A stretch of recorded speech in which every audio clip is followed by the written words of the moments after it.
Welcome to TheSystem.ca, the art and science of coaching, providing innovative information on new speed, power, recovery, wellness, strength, and conditioning for both athletes and active individuals. Okay, so today we have a special guest. His name is Derek Hansen. Derek has been a speed and conditioning specialist for a number of years. So I'm going to let him kind of do his intro. So Derek, take it away. Yeah, thank you, Yusuf. I would say I started out as a track athlete in like the 80s and 90s. And I was, even when I was a track athlete, I was coaching kids at a track club. So I started at a pretty young age doing some coaching. Right.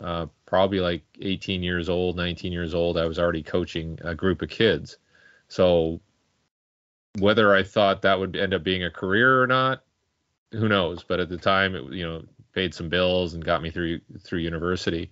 And then after university, or even when I did my grad degree at McGill University in Montreal, I helped coach the team there, sprinters, jumpers, hurdlers, and again, not a career choice, but certainly something to do, and continue being involved with the sport.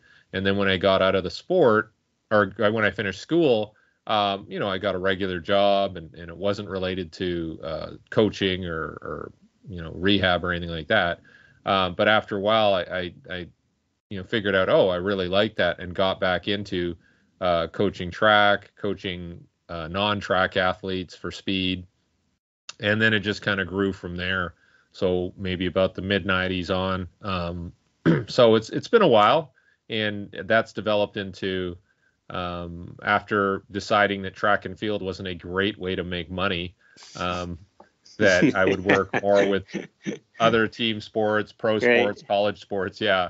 That reality hits you when you're like, wow, I'm volunteering a lot, and I'm learning a lot, but I gotta get a house at some point. So that's when I got into more of like a strength and conditioning type setup, working for a university and working privately, and then eventually leaving the university and working more in just the private sector, with professional teams, and now doing a lot of online stuff. So and teaching my own courses. So it's been it's been 30 plus years, but you kind of find your way, and I don't think much has changed in terms of my philosophy, but certainly my ability to present concepts and maybe coach more efficiently has improved. So it's been a long road, though.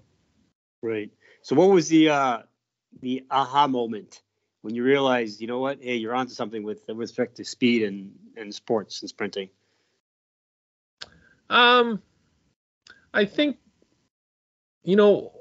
early on, I guess, when I started to pursue it as a career, I think one of the things was, when I was an athlete, I always felt that I could have been faster, right? I could have worked on that. And we worked on so many things, like we get caught up in weightlifting and other activities. And you're thinking, okay, if I get stronger, I'll get faster. And then the brutal truth behind that is not necessarily, right?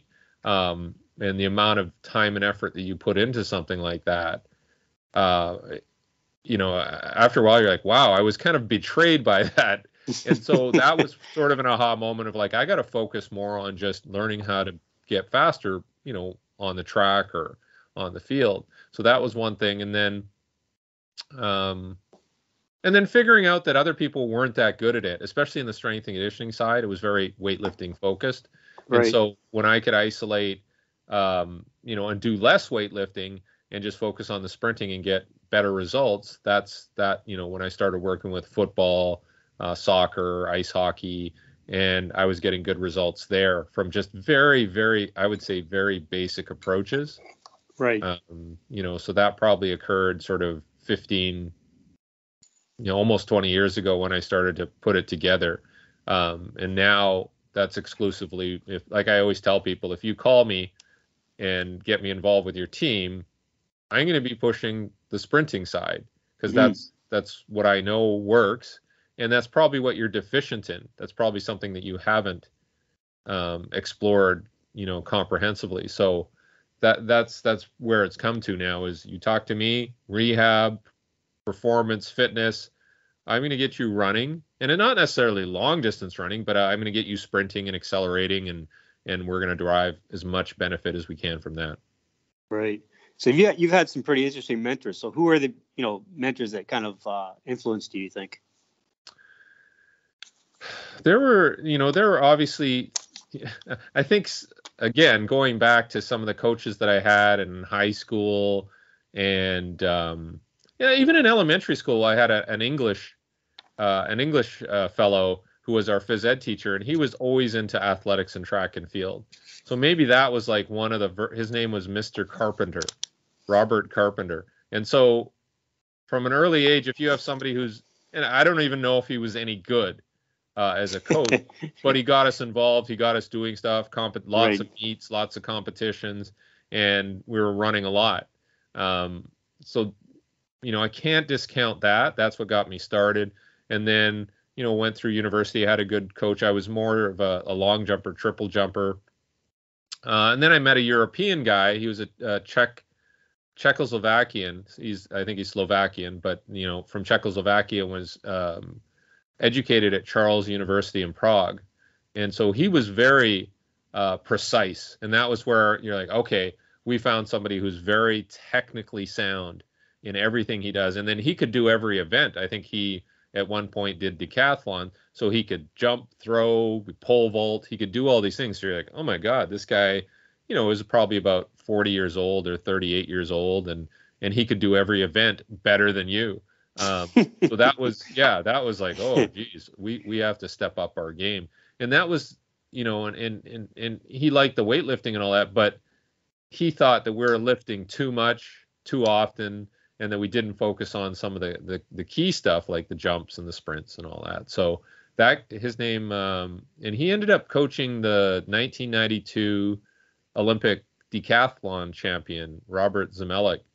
And so his name was Edward Vozar. And I don't even think he's involved in track and field or sports anymore. I think he's like in real estate development. And he figured it out too, that track and field is not a way to make money. So, but that he was very influential. And then once I started coaching and doing my own thing, I figured, I want to get this speed thing down. So I should learn from somebody who's really knows how to do it and has been in the trenches. And at the time when I was finishing my career, Charlie Francis's wife was still doing hurdles. And so you would see him at the meets.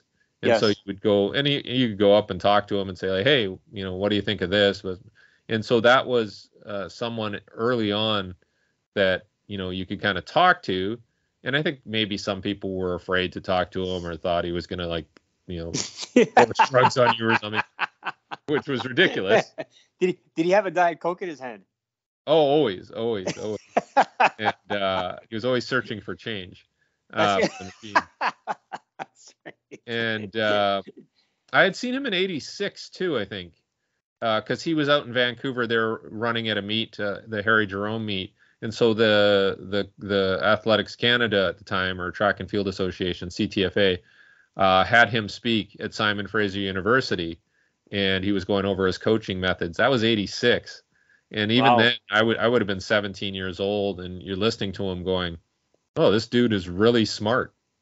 Like way smarter than anybody I've ever been coached by, just in terms of his organization and his thought process. So in '86, that had an impact on me.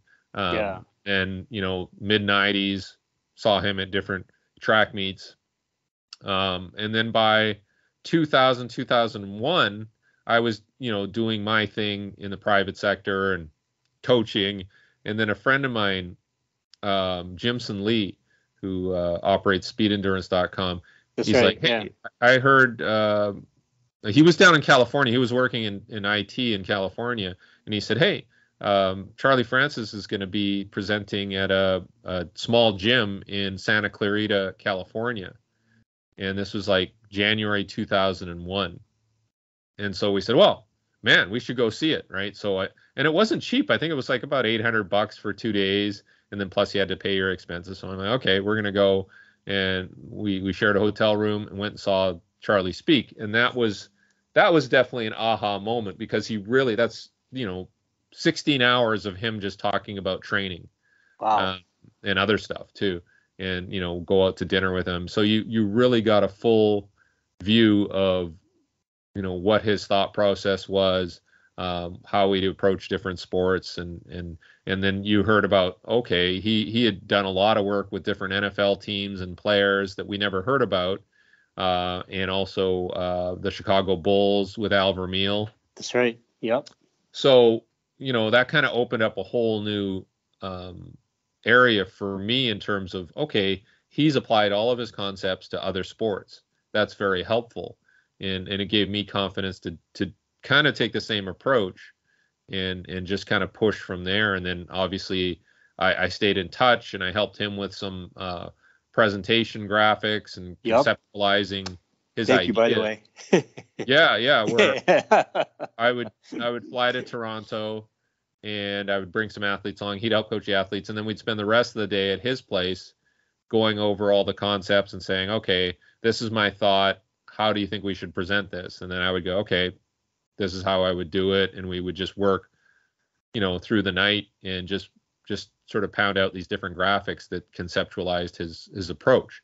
So that's where the relationship really sort of grew. And then we had, some different projects along the way and taught different courses together and stuff. So right. That was obviously a heavy influence on how I do things now too. For sure. Yeah. So, yeah.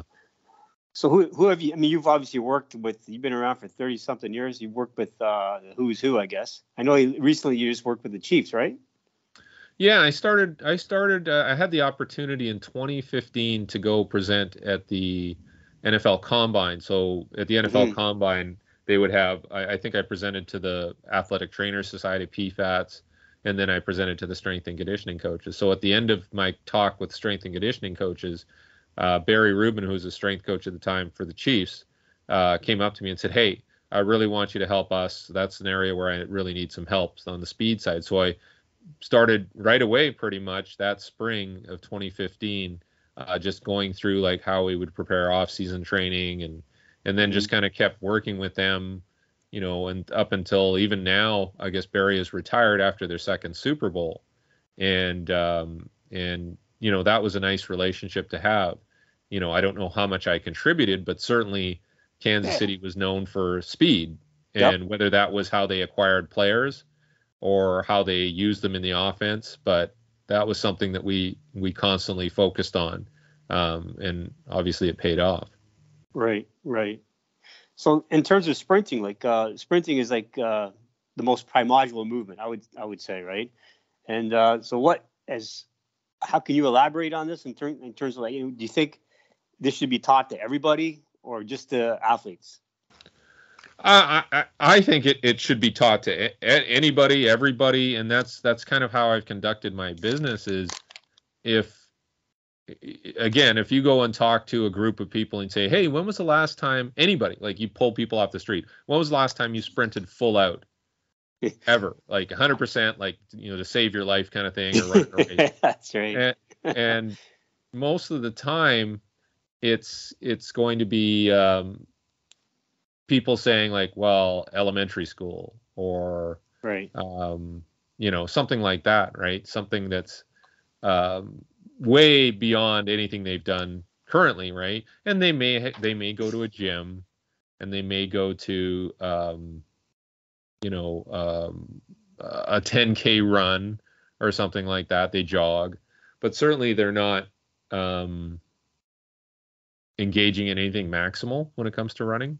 Mm-hmm. So that's what I found early on, was that this is kind of an untapped area. And if you think of things like, how your brain is involved, I think, I can't remember. I think I had talked to somebody and we agreed that sprinting was kind of the essence of it was like the fight or flight response.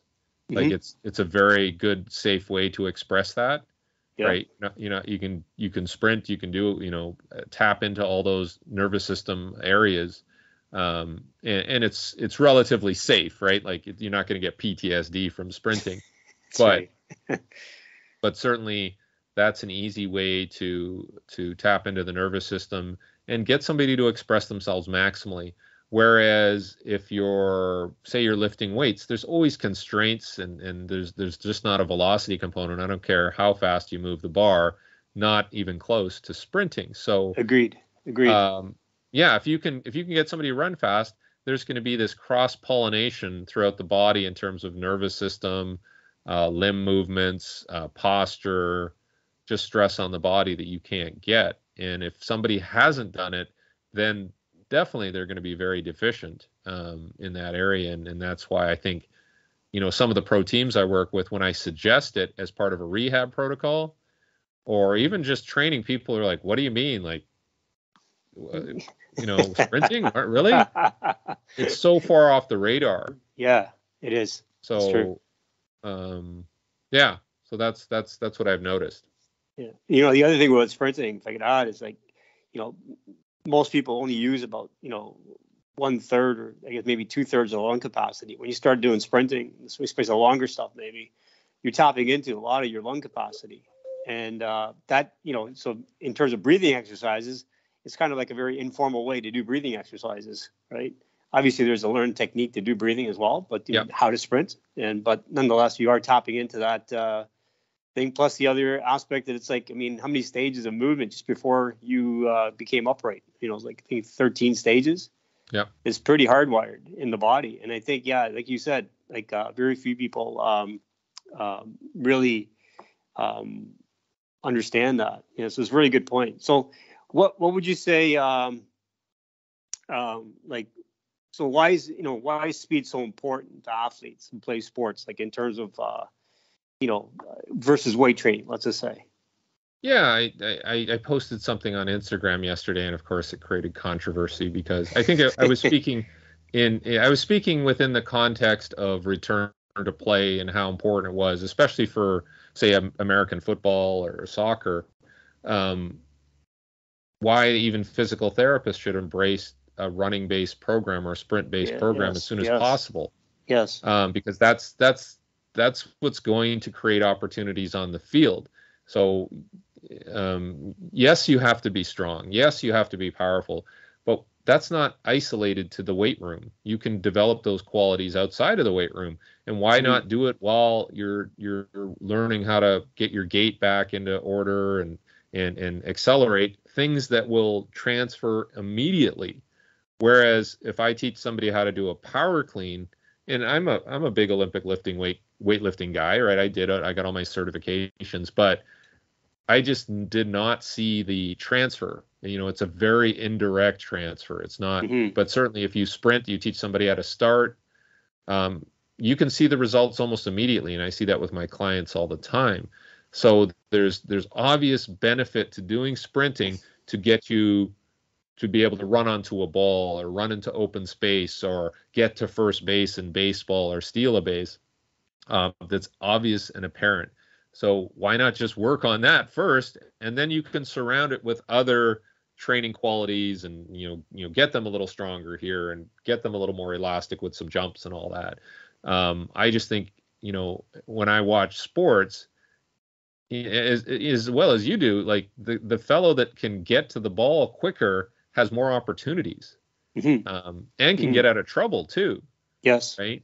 So, I think, and I think even I was talking to somebody about this with automobiles, and they're like, oh, this car can accelerate 0 to 60 in like 3 seconds. Oh, well, that's overkill. You don't need that to get around the city. And I'm like, well, sometimes you might need to get out of trouble. Yep. Right.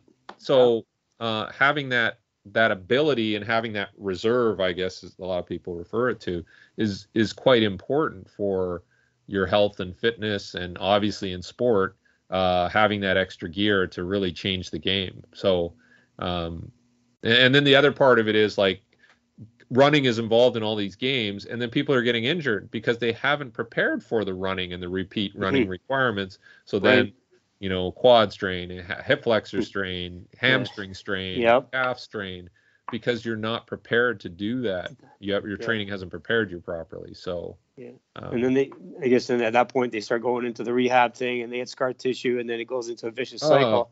Yeah. It just goes downhill from there. And I find too, like, one of the things, you train so many years becoming a weightlifting coach or S&C coach, right? So the weightlifting room becomes your like office in one sense. And Pretty much. Yeah. Security blanket. Yeah. And so I think it's sometimes, it's a hard stretch sometimes for people to understand that, if you just come out of that and like, we're not lifting all the time. We're not doing clean and jerks. We're not bench pressing. We're not squatting. I mean, I go to the bathroom, that's about it. But, we walk a lot. We walk a lot. And, the most extreme element of walking is sprinting.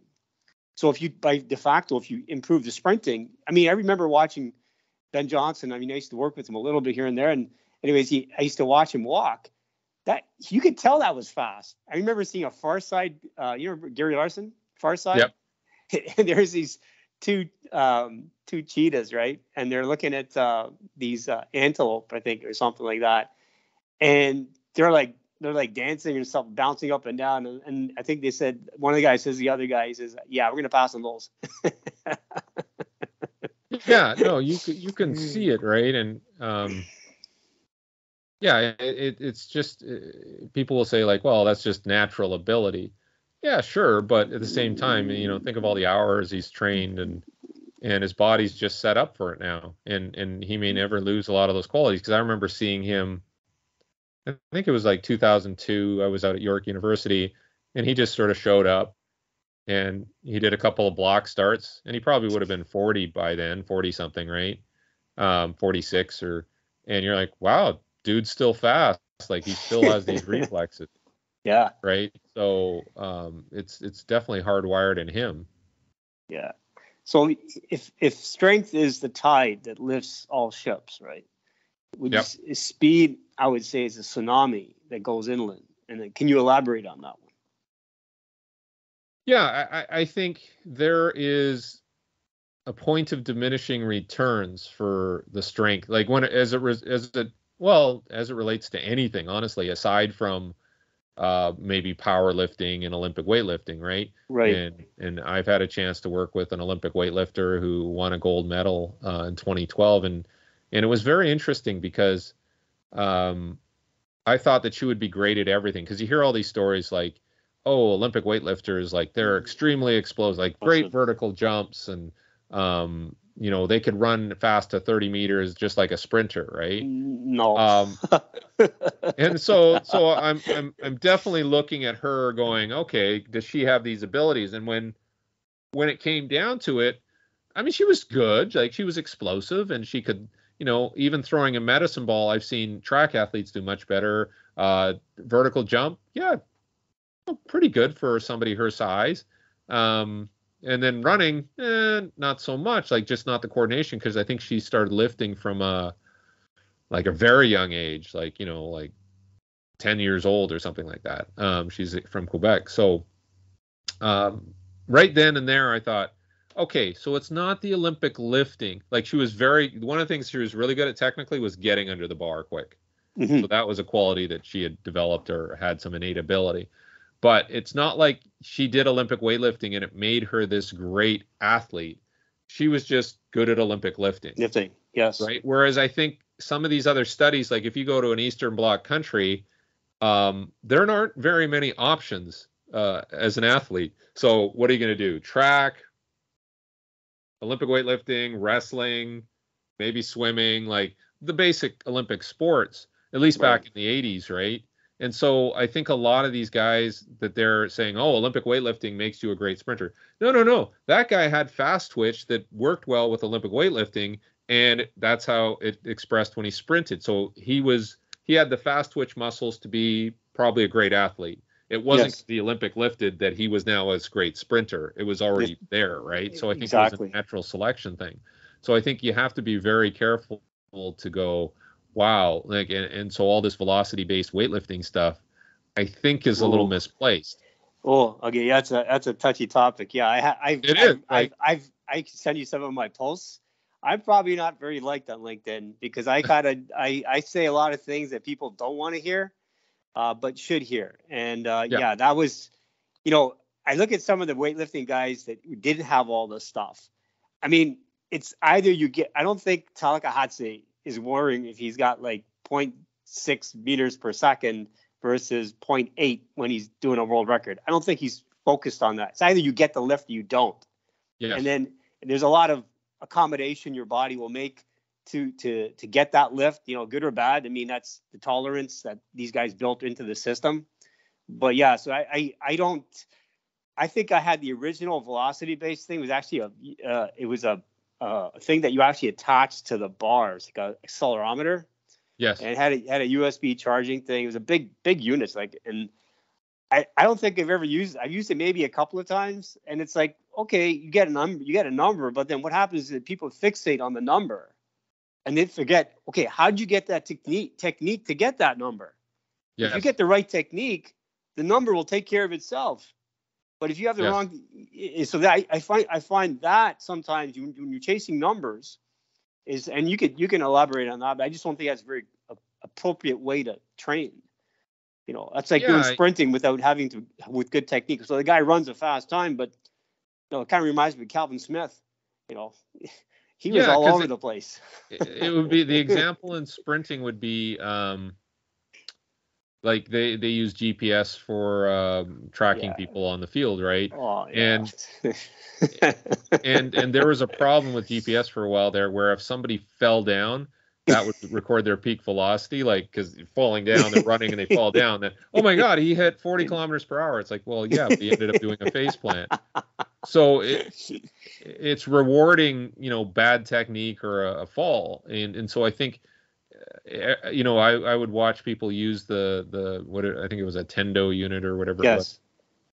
It was. And then you watch their technique, and their best technique did not correlate with their highest velocity. So if they went away from their normal bar path, their optimal bar path, and just try to pull it a little more linear, then they would have a higher velocity, but the technique was not there. So I think, I'm not saying don't use that stuff, but just use it sparingly, take a little bit from it, test them once in a while. But there's people using it every rep, and it's crazy. I work with a few athletes, and one of the guys asked me, "How come you never time us?" I said, "Well, I do. I just don't tell you." Yeah. It's like, I want you to focus on the breathing and relaxation. You start focusing on the numbers, everything goes out the window.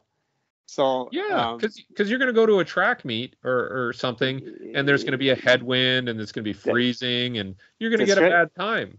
So, that's right. So focus on the technique, focus on the process, the mental prep, all that stuff. But if you fixate on the time every time, you're going to go nuts. Right? Yes, I totally agree. Totally agree on that one. So can you give us some examples of transference of, like, that you've seen, like, from speed into sports, like, when the guy does, let's say, I don't know, basic stuff like running drills, for example, just working on that. So he can't sprint, but you get him to do running drills. Do you see a transfer in that? Oh, absolutely. Because again, if we go back to this premise that the weightlifting is the predominant training method for a lot of sports prep, that and like running conditioning, like, gassers and all these things, then you're missing a lot of components. So you're missing the elasticity component, right? The ground reaction force piece, which has to be quite quick and short and powerful. You're missing, obviously, the cyclical nature of sprinting and forcing things into the hindbrain and making sure that you're relaxed.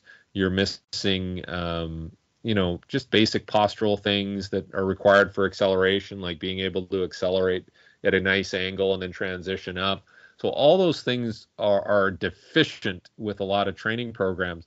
So if you start introducing something like, say, just a running A, right? And you do it on the spot, and you do it for, let's do 6-second reps or 10-second reps.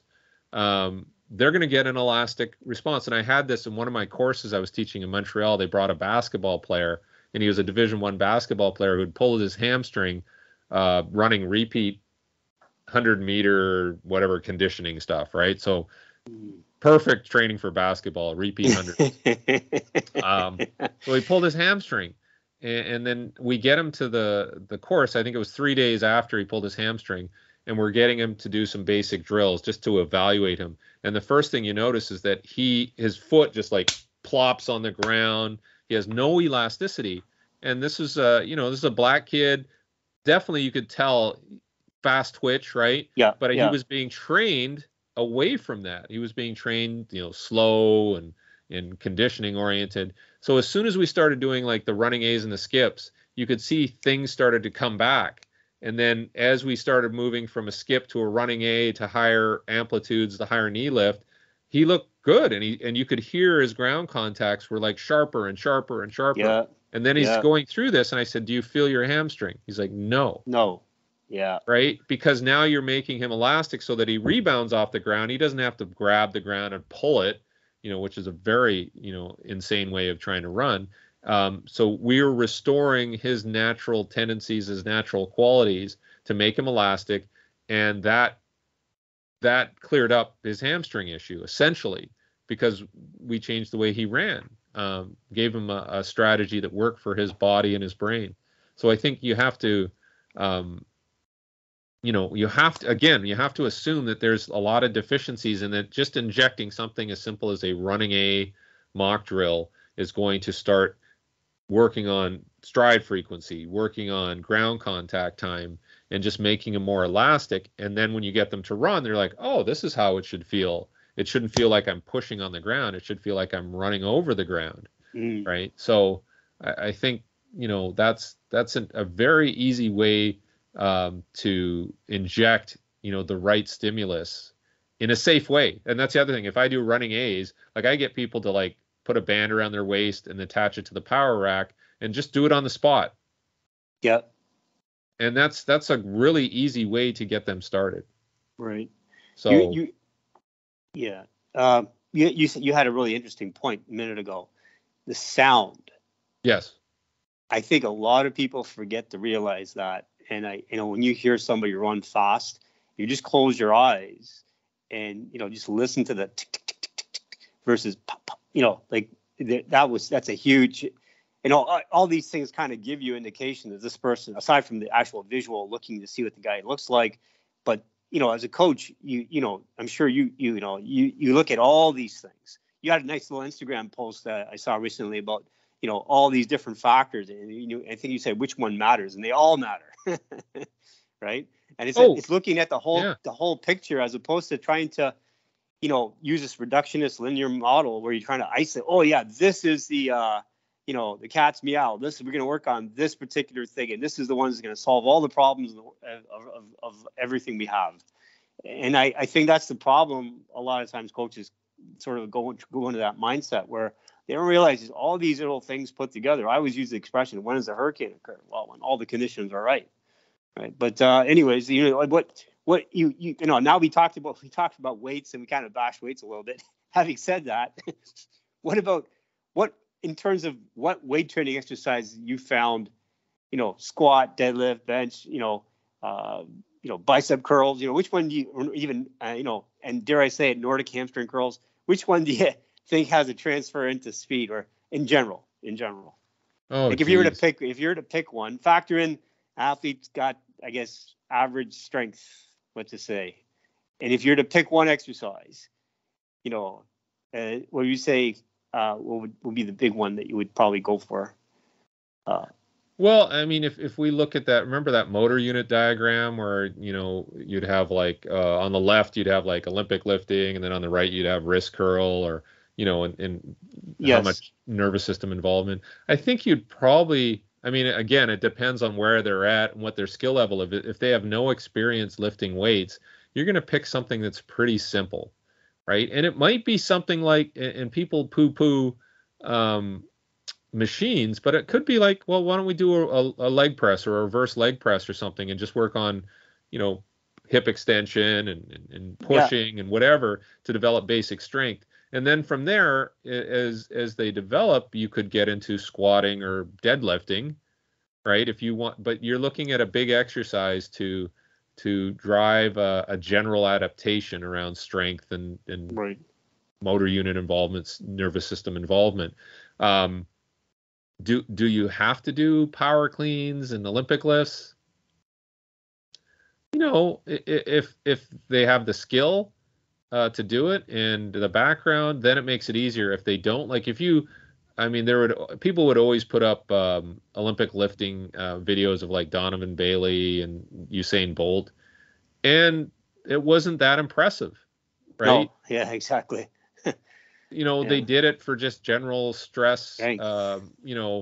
but they weren't putting up any numbers of any, consequence. So yeah, I'm at the point now where I don't program weights for people because it's so personal. Like, okay, so I'll say, okay, I will control your running, I'll control your jumps and your throws and all that.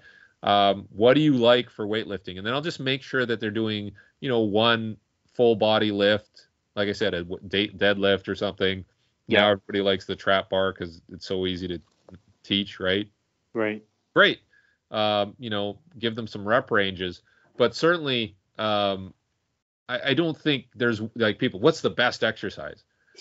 I don't know, because it doesn't matter if you're not running and doing your running properly. It doesn't matter.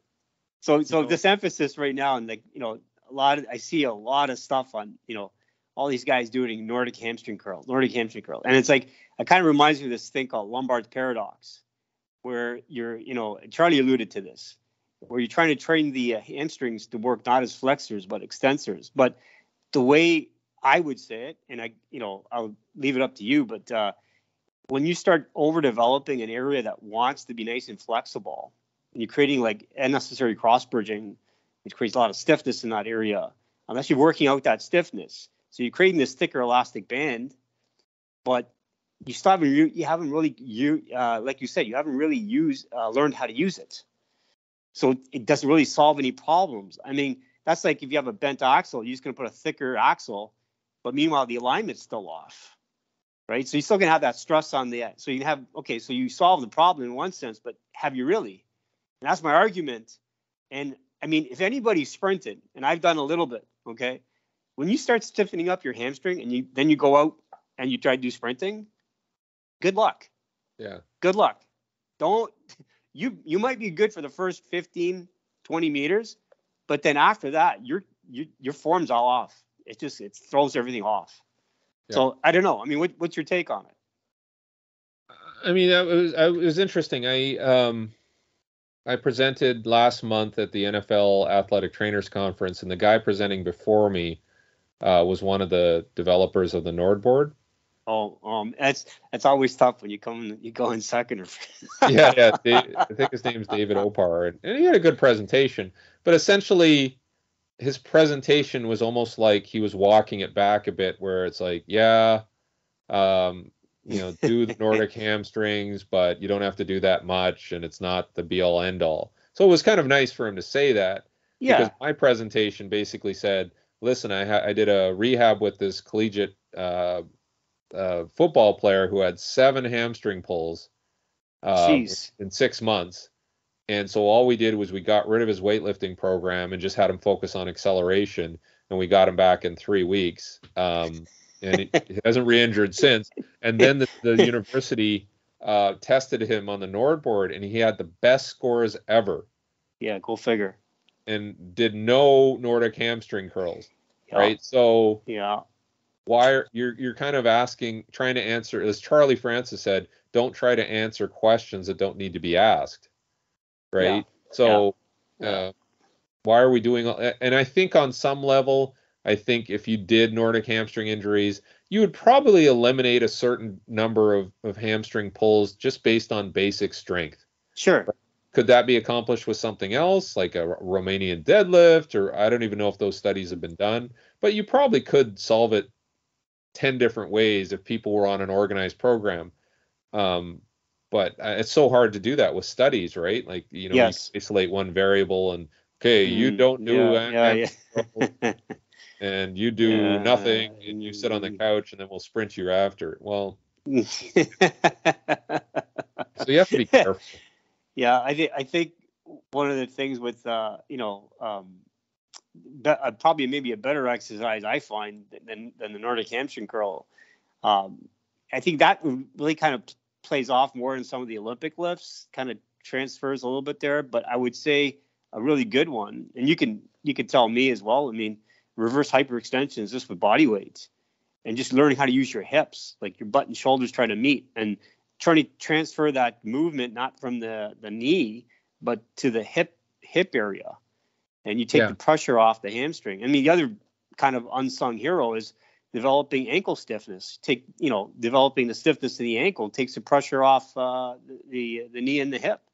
Yeah. Right. So that's another sort of, these are the areas I kind of would look at, but, I digress. But can you? But yeah, can you have to look at it globally, right? You can't just go like, oh, the hamstring not strong enough.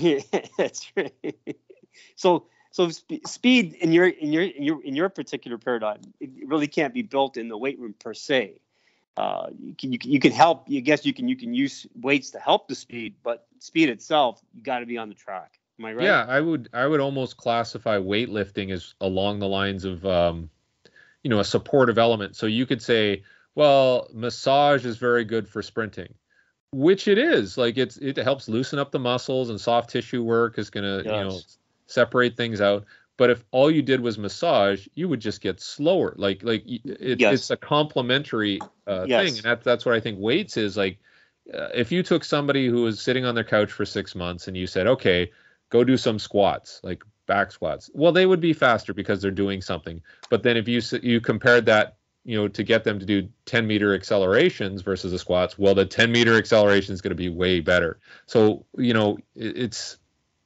you have to understand how the pieces come together and how it builds, the ultimate goal, which is to run faster. And sprinting has to be the primary modality. Plyometrics, sure, that can help too, but it's acyclical. Weightlifting, okay, it'll get them generally stronger. And some of the reason that you're doing the weightlifting is you want to do something dissimilar to sprinting to target the nervous system in another way. So if all I did was sprint all the time, you kind of wear that out, right? You'll plateau because you can only do so much, or you might get overuse injuries with like Achilles, whatever, different soft tissue injuries or foot because you're sprinting too much. So we can do a certain amount of sprinting, and then we'll do something else. We'll do some weightlifting to target it a little differently. Or if like in Canada, in the winter, we do more weightlifting because we want to target the nervous system because we can't sprint outside in the freezing cold outside of our igloos, right? As everybody thinks. So you're looking at different ways to stress the athlete that will feed back in eventually and help them. But as we discussed before, weightlifting alone is not the answer. It's part of the answer. But certainly sprinting has to be front and center. And then there's other things you can do, like you have to do some aerobic training to help you, again, recover faster and increase circulation. So, but again, if you just did aerobic training, you wouldn't get faster. It's just an accessory that's part of that project. Right. So, yeah, I think people just have to, again, have this sort of big picture view of what's involved and how it's going to work. But everybody's in this reductionist sort of mindset. Do more of this, I'll get better. Yes. And it's not that simple. You got to kill something to know it. That's the thing. Like you get out there, if you really, that's why being a sprint coach, a track coach, is very humbling, because you can have all your theories, but when you put your athlete out there, the stopwatch is going to tell you, have you made them better? So if they're a 10-second sprinter and you want to make them a 9-8 sprinter, what do you focus on? Well, his power clean is only 100 kilos. We need to make it 150 kilos. Okay, we'll make it 150 kilos. Now he runs 10-3. Oh, shit. That's not good, right? Yeah. Okay, so let's still get him to do 100 kilos. Let's work on, his max velocity mechanics and getting some volume in that area while he's fresh. Oh, look, he ran 9.9. It's mix and match, and you figure it out in trial and error. But, unless you've done that, you don't realize how complicated and nuanced it is. I think one of the key things here is context. People take things out of context, and it's like, we're not saying no to anything. I always tell people, I said, they're all possibilities. I'm not saying no to anything. I'm just saying, where does it fit in relative to the person I'm working with? Does it affect the price of weight in Slovenia? As I always say, it's like, if it doesn't affect it, well, okay, I'm not going to use it. And you know what? Another guy comes along and you might use that. Yeah. Okay, great. Yeah, he might need a little bit of that. Yeah. So So having said this, I mean, I see a lot of pro teams, like I see on LinkedIn, and they're always talking about pre-game or pre-match weight training. So I still see them, and I guess I have a bit of a bias, but I wouldn't personally do any lower body weights before matches. But I see these guys still doing squats, and I don't know. What's your take on that? Yeah, I'm with you. I just think the neuromuscular coordination and timing is so different. For weightlifting, right? Again, Charlie Francis would say, like, well, what's the fastest you can move a weight? Well, maybe 1.3 meters per second. Well, on the field, you have to be at 9, 10, 11 meters per second. So that's a 10 times difference. So are you injecting a different software program into the brain, and then you're like, okay, let's move around at 1 meter per second at higher tension, and then let's get you on the field and let's get you at 10 meters per second. Well, that seems like a recipe for disaster. Mm-hmm. So, you want to warm up in a way that's progressively going to prepare you for what's happening on the field of play, right? That's common sense. That's not, I'm not pulling that out of my butt here. It's like practice like you want to play, right? And it's the same thing. So yes, the weightlifting has a place in sort of the preparatory period of that sport, but right before the game, I think there's better ways to do it. And if you're a lower body sport or you're running around, Charlie showed that doing a bench press is probably one of the better things to do, because you don't peripherally impact like the muscles of the lower body, but you stimulate the nervous system enough, especially if you have a decent bench press. So, there's definitely a lot more intelligent ways to prep somebody, bringing weights out onto the field. Like I've seen that even with some NCAA football programs, they show guys doing like weights on the sideline as part of their prep, right? And you're like, oh, and then if they win the game, everybody's like, oh, it's because of the weights on the sideline. Yeah. No, it's because you weren't playing Alabama, right? So that's right. Well, I think the bait and switch and all this weird stuff happens, I'm much more what's the word? Sort of self-deprecating, insecure. Like I have to, something has to be proven out to me over a long period of time before I adopt it. I'm not going to, start changing things because I see somebody on Instagram doing something. It's just, it's insane. I think when you get to a certain point, you kind of realize that you know what, you can't, when you first start out, maybe you learn every known exercise known to man, and then pretty soon you realize that you can't employ all of them. You have to be really selective, and then after, like you said, like you start to become very, like how does this thing work here? You start thinking about more things, and I think you touched an interesting point there, where I think Charlie said one time the upper body and lower body kind of wired differently. I mean, we're bipedal, so our legs, but we need our arms to move our legs. I mean, I kind of joke with some of my clients. I say, okay, I'm gonna strap up your arms. I want you to run now. Yeah, that's why handcuffs behind the back work really well. Right? Try to run away with handcuffs with your hands tied behind your back. That's right. Not very good. So, but I would think if you handcuff somebody in the front and they put their hands out forward, they could rotate, and they could actually do it. Like I have this video of an ostrich, and it doesn't have arms, right? But it's got this long neck that's leading it out and counterbalances on the front side. So I would think, if somebody handcuffed you in the front, that's probably easy way to get away. But from the back, no, it's not. That's the recipe for disaster. So the arms are very important. For sure. So if in terms of hamstring prevention, what have you seen out there, and what do you think right now should be sort of like? I mean, we kind of touched upon this a little bit, but what do you, in terms of other rehab modalities, what do you think helps? Well, definitely loosening things up. That's the thing I learned from Charlie was, if somebody suffers an injury, there's a bunch of different things going on. Obviously, there's a technical, question of like, are they overstriding, or is their leverage poor?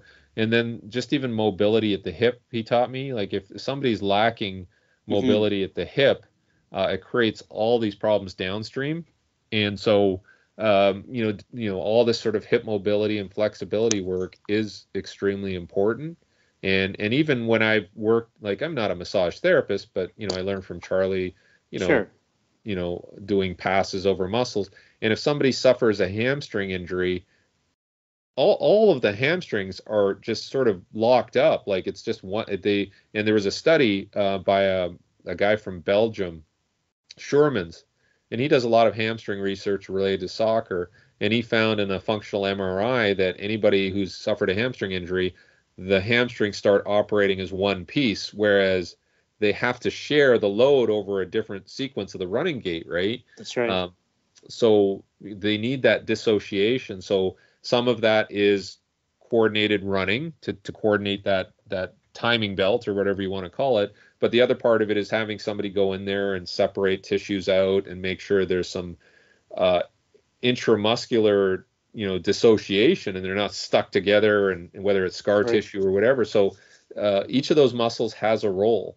And if they're not operating individually, then there's going to be a problem, and there's going to be one area is going to be overloaded, and that's going to strain and pull. So I think that's why, I think his method was do repeat accelerations to kind of, because acceleration is safer on the hamstring. It doesn't get to late swing phase, and you don't stretch the hamstring as much. So 10-meter acceleration, and then he would do massage before and after. And I mean, he got guys back. I remember he had a great case. It was Isaac Bruce, who played for the St. Louis Rams. They won the Super Bowl, and he was out for a year before the Super Bowl with a nagging hamstring injury. And they're doing leg extensions and all the, hamstring curls, and it's just getting worse and worse and worse. And then Charlie got him, and I think he turned him around in 6 days, just doing massage and sprint work. Yep. And this guy had been out for almost a year, and they couldn't solve it. So right then and there, and then he ended up scoring the winning touchdown in the Super Bowl, right? So, that story always sticks with me, is like he did something so simple that people couldn't understand how it worked, right? Loosen them up, he would say that, like, well, what's the problem? I don't know, you just got to loosen them up. Like, he wouldn't say like, well, you got to use this technique. He just said, loosen up the system and then load the system properly. Yeah, I think, and that's another interesting point. I think people discount a lot of the idea of passive flexibility, and I would typically I use passive flexibility. I think we both kind of know a gentleman, Nikos. Yes. So Nikos had a really good paper on that, and 2 out of 3 out of 10 intensity. I would use it slightly differently in one sense. I would just say, okay, you know what? Use that to identify an area of adhesion, and once you in that passive state, you can slowly pulls out that tissue, and you can feel where the adhesion is now because it identifies it. And then you can go in there, whatever soft tissue, whatever floats your boat. You want gusha, cupping, whatever, manual massage gun, release it. Then go back in the stretch, identify some more. Keep doing this. Eventually, everything is sort of loosened up. So, the key thing here, what's your take on passive flexibility? I know a lot of people have sort of like moved away from this thing. And I remember back in maybe 10, 15 years ago, dynamic flexibility. Everybody's all dynamic flexibility. I'm you got to take you got to take a 55-year-old woman who's never really worked out and just make her. Come on, seriously, like. I've had serious conversations with Nikos about it, and and I've known him since like late 90s, right, mid to late 90s. So we've talked about it a lot, and I think what he's doing is he's just lengthening the muscle in a gradual fashion in a way that basically settles the nervous system, right? Yes. I think he's like, I think most hamstring injuries aren't a strength issue. I think it's a resistance to progressive lengthening, right? So when somebody runs, and I always say this to people, like, how does somebody avulse a hamstring tendon off the pelvis or whatever? It's because they're not strong. Well, I would say that hamstring's pretty bloody strong, right? So it's because it goes, no, I don't want to lengthen anymore.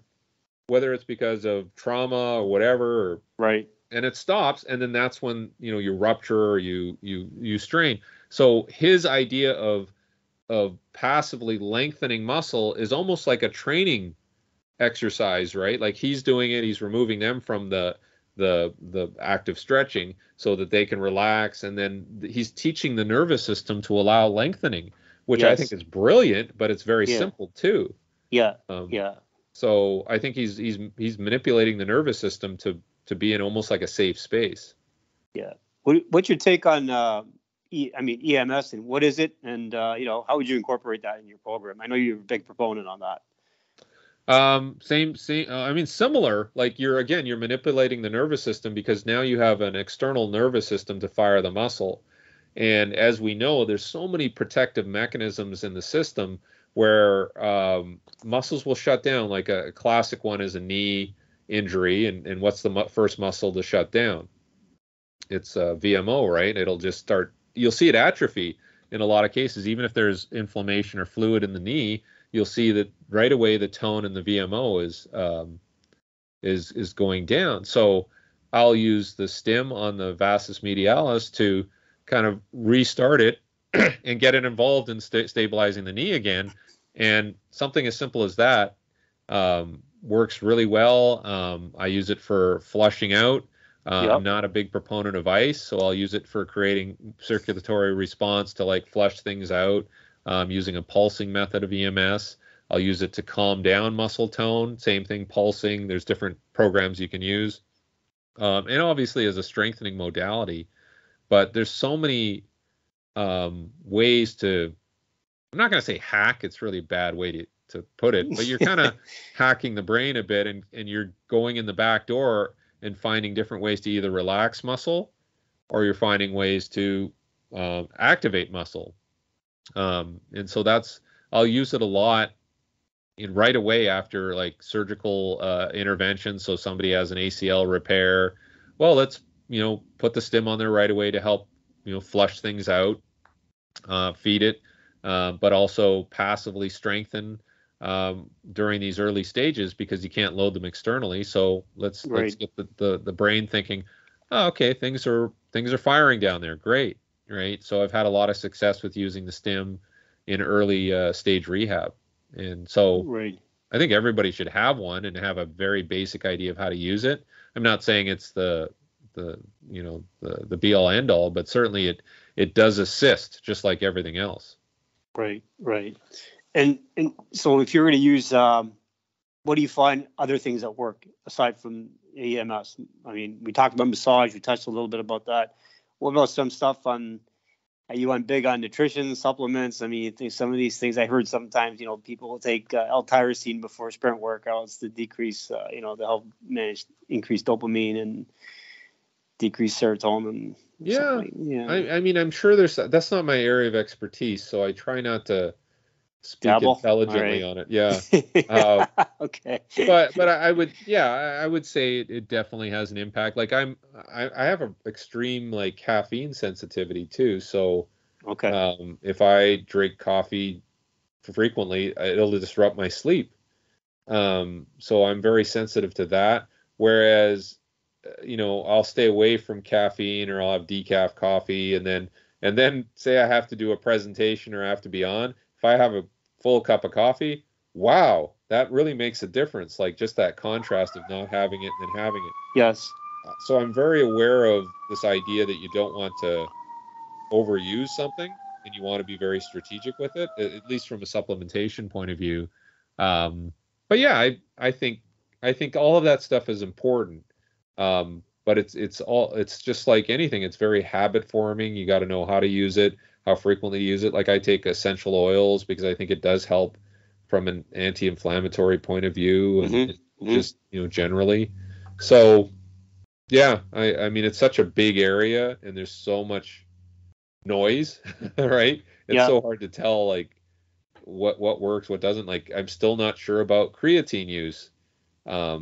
In some cases, yes, but I'm always afraid that, it might create too much fluid retention and change the way the muscle works. And so some people, it might respond very well to it. Some people may not. So I think you you had hinted at, this individualization of everything is probably the most important thing. Yeah. Agreed. Weights, Yes. nutrition, You just got to see what variables are you playing with, and again, basically add them in, and then see, hey, how's that person respond? Always start off slow. I mean, that's my thing. Always start off the smallest dose possible. I kind of take that from homeopathy, which is basically the most infinitesimal small dose. Actually, does more effective than the big dose. So, good way to start. And so I know you teach a couple of courses. What courses do you teach? The courses I have right now, both in person and online, are through Running Mechanics Professional. That's what I call it, and it's runningmechanics.com.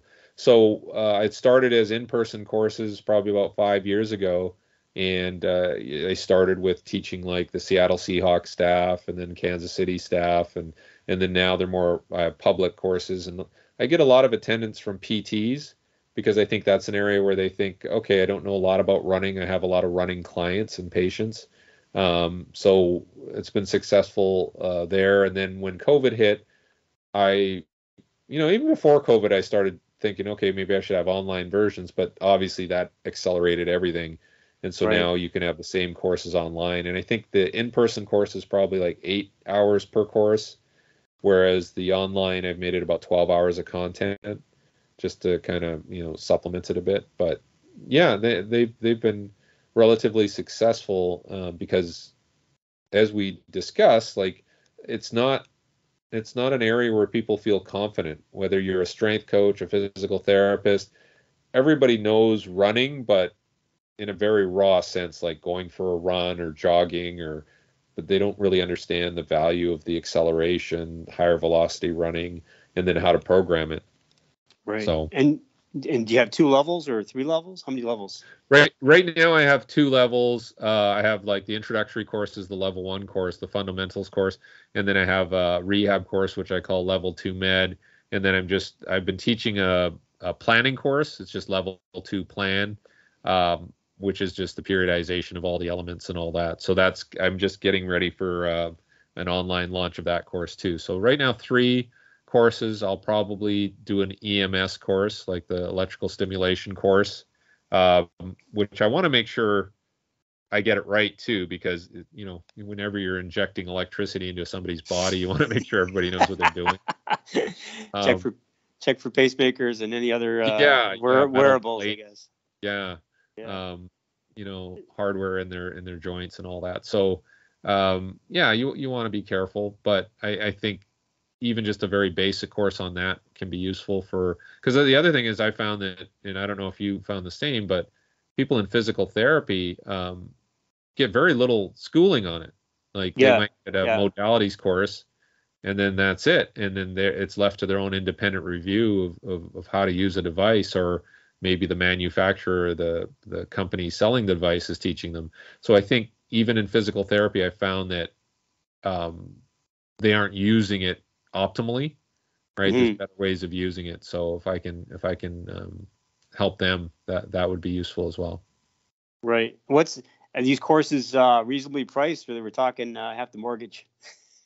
Well, I'm trying to hit, when you develop a course, you want to understand what the landscape is like, right? Sure. So some people are doing selling courses for one course for like $700-800. So mine are just priced under that, like $500 for one course, $899 for 2 courses, or $799 for 2 courses. So I'm trying to make it reasonably affordable, but the other part of it is you want to price it at what you feel the value is, right? And I've seen other courses out there, and I get pretty good feedback from mine. We're like, wow, you probably over delivered, which is what you want people to feel like you've done. True. Yes. So it's always difficult to understand what is the sweet spot for that stuff, but I don't know. We'll see. I think it's about right. Well, you might get me. You might get me as a client. So. I'll give you a discount. No, we'll talk about it. I want to talk to you more about some other stuff as well. But anyways, so where can people get hold of you, Derek? I mean, Instagram. I know I found you on Instagram. I've been watching you for a long time. I get you always in my feed here and there. But I know your website. You were at DerekHansen.com a while ago, and now you got Sprint Mechanics. Is that right? .com. I have sprintcoach.com, where I'm having some problems. Somebody tried to hack into it, so I'm just getting that back up. Okay. And then I have runningmechanics.com, which is the course platform, Yeah. or the course site, which is probably more valuable. And Instagram is Derek M. Hansen, Matthew Hansen. And I also have a Running Mechanics Instagram page too. So, I would say Instagram has been probably the most useful to get information out in a very easy way. Right. I've published some stuff on YouTube too, and I think I'm going to spend a little more time for long form stuff, content on YouTube, because it does get some interesting discussion going. So I think with all this stuff, you have to hit as many areas as you can. I have no idea how to use TikTok, or if there's any value there. Yeah, it's a generational thing too. I don't know if some of the older people are, maybe your clientele, the type of people you're looking for. I'm not on TikTok. I have a bad Instagram. I'm still starting off with that. But I've seen some of your YouTube videos, and I think, by the way, the blackboard, thumbs up, man. Yeah, because if you see here, there's a blackboard beneath the blackboard is a whiteboard. And then I found the lights would obscure, like it would create a reflection. So I'm like, okay, we're going old school. Chalk. Well, the old chalk, I'm telling you that there's something about that. I think that maybe it's the visual, or maybe it's the actual the way you can write on and how it shows up. It feels better too. Yeah. Like if I'm on a whiteboard, it almost feels too slippery. Like I can't control my hand, where there's that friction. Yes. Like pencil on paper almost. Yeah. It's like a good, I don't know if you ever write, I do a lot of writing with fountain pens. Yeah. It's you get a good fountain pen with a nice nib on it. It's like amazing compared to sometimes you get a ballpoint pen. Yeah. It's like, I never realized that until I started writing with a fountain pen. I was like, wow, this is so smooth. No wonder you can write for hours on this thing. It tells you how old we are. Yeah, I know. But listen, man, I really appreciate you taking the time out and doing this, because it's been a long time coming. I've been trying to, kind of find my way to get a hold of you, and I figure, what, now it's time, because I've been watching for a long time on LinkedIn some of the stuff, and I get a lot of views, but nobody puts a like on it. And somebody does an exercise. Seriously, it just kind of boggles my mind. Somebody shows an exercise, like it's like a hamstring curl with slide board, like these little slide things. I'm thinking, get 30, 50 views. Likes, like, I don't know. Like, am I missing something here? Like, maybe is there a setting on my thing I'm not turning on that I'm allowing for people to like? But I have some people do like me, right? The funny thing is, these guys are not even in the fitness world. I just have to be. I like giving people likes. Like, hey, you know what? Maybe just here's a like for you. The bar is low, so that's what you have to. But to recalibrate your brain to what. I think I'm gonna start sending some of your YouTube stuff, repost it on my Instagram, saying, "Hey, see, I'm not the only one talking about this." They'll hate you more. That's okay. All the better, man. All the better. If they hate me, that means they know me. True. That has worked. But appreciate your time, Derek. Definitely have to get you back on again. Just on a few different areas. We'll definitely touch base, and I'm definitely going to try to hit you up on that course thing. So we'll be in touch, though. Yeah. And you're in Toronto, right? Yeah, I'm in Toronto. I think I gave you my cell number and stuff like that. So okay, yeah, we'll connect. Hopefully I make it out there this summer, so I can get in touch with you. Yeah, perfect. Anytime, just pop by, man. Thank you so much. Appreciate your time. Okay, thank you, Yusuf. Take care. Have a good weekend. Okay, bye. Bye-bye. TheSystem.ca podcast disclaimer. We're not here to tell you that we know everything. We're just here to present possibilities. The information presented is by no way intended as medical advice or as a substitute for medical counseling. The information should be used in conjunction with the guidance and care of your physician. Consult your physician before beginning this program, as you would with any other exercise and nutrition program. If you choose not to obtain consent of your physician and or work with your physician throughout the duration of your time using the recommendations given, you are agreeing to accept full responsibility for your actions. By continuing, you recognize that despite all precautions on the part of the system, the art and science of coaching,